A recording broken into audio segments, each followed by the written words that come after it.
Shalom, selamat pagi Bapak Ibu Saudara-saudara yang dikasihi oleh Tuhan Yesus. Selamat berjumpa kembali pada pagi hari ini dalam sebuah persekutuan yang indah untuk kita sama-sama mendengarkan firman Tuhan. Karena itu Bapak Ibu Saudara-saudara, sebelum kita mendengarkan firman Tuhan, mari terlebih dahulu kita berdoa. Bapa di surga, selamat pagi, terima kasih Tuhan Yesus, kami boleh bangun dari tidur kami, tiada kurang suatu apapun juga Bapa. Kami bersyukur dan berterima kasih karena Tuhan masih memberi nafas kehidupan kepada kami pada hari ini. Kami dapat menikmati udara yang segar dan pagi yang indah, yang cerah ya Tuhan. Karena itu Tuhan terima kasih. Dan kami akan mendengarkan firman-Mu ya Bapa. Berkatilah hati dan pikiran kami Tuhan, agar kami boleh menerima berkat dari firman Tuhan yang ditaburkan pada pagi hari ini. Terima kasih Tuhan Yesus. Terpuji nama Allah Bapa di dalam Kristus Yesus Tuhan kami, kekal selama-lamanya. Amin. Bapak Ibu Saudara-saudara, firman Tuhan yang akan kita dengarkan pada hari ini adalah dari kitab Yesaya 61 ayat 1, demikian dikatakan oleh firman Tuhan. Roh Tuhan Allah ada padaku, oleh karena Tuhan telah mengurapi aku.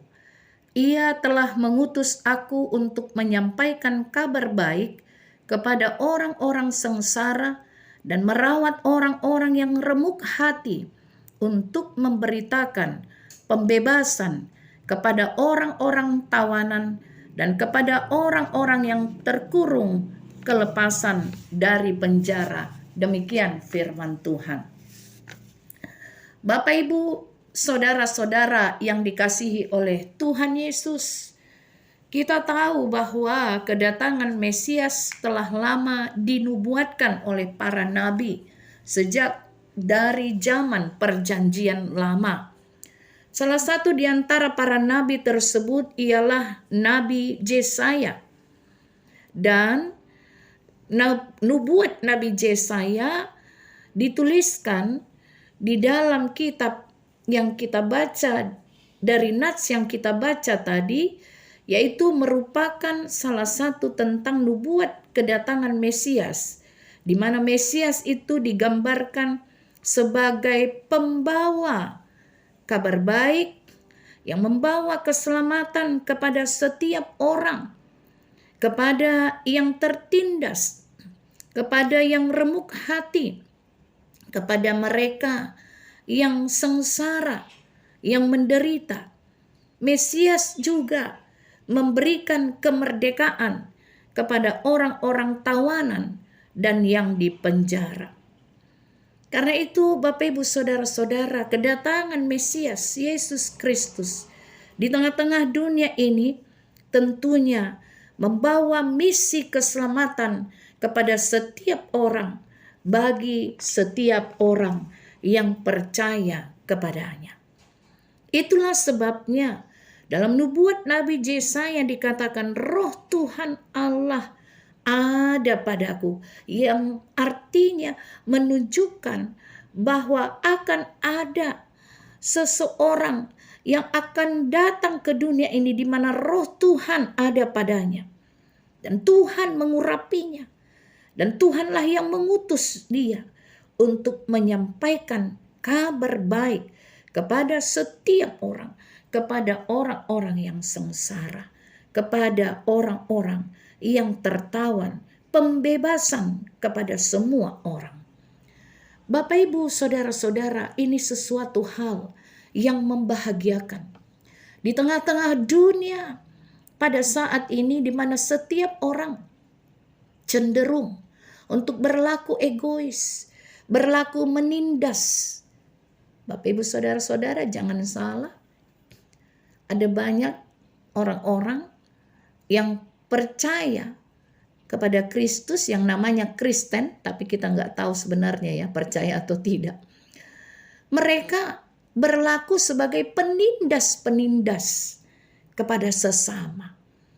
Bahkan banyak orang yang dengan sengaja mau memenjarakan orang lain hanya karena perebutan harta warisan, memenjarakan keluarga sendiri. Itu bisa kita baca ya dari media-media sosial, di mana seorang anak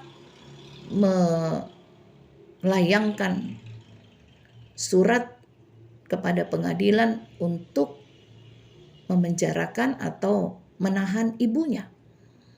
Atau yang berkakak beradik saling berebut harta warisan dan saling mengadu ke pengadilan. Artinya tidak ada lagi kasih di tengah-tengah kehidupan mereka.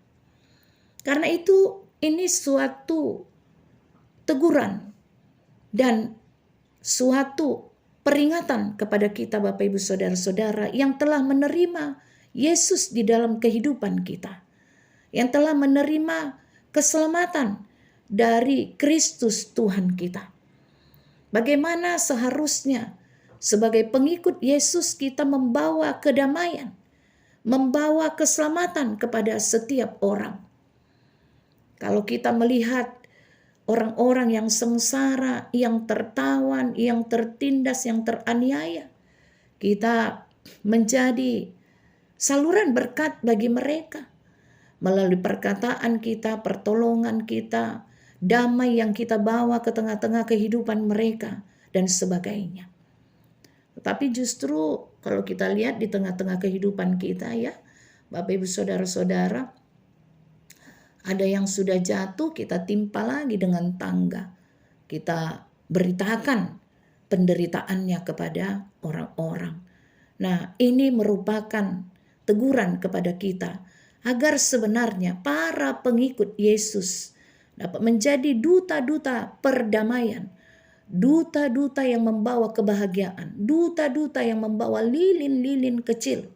Kalau tidak lilin yang besar ya lilin yang kecil, artinya penerangan kepada orang-orang yang masih di dalam kegelapan, yang dapat menjadi garam, yang memberi rasa, yang memberikan ketenangan kepada setiap orang yang membutuhkan perhatian kita, empati kita, bahkan yang membawa keselamatan kepada orang-orang yang ditawan, yang dipenjara melalui kabar baik atau berita Injil yang dapat kita sampaikan kepada mereka. Bapak Ibu Saudara-saudara yang dikasihi oleh Tuhan Yesus, ada seorang yang bernama Kagawa, yang begitu hatinya tertarik dengan apa yang dilakukan oleh Kristus.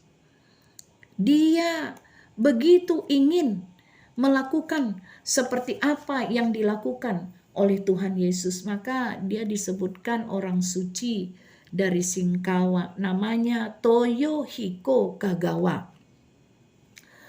Kagawa ini lahir dari keluarga bangsawan di tahun 1888.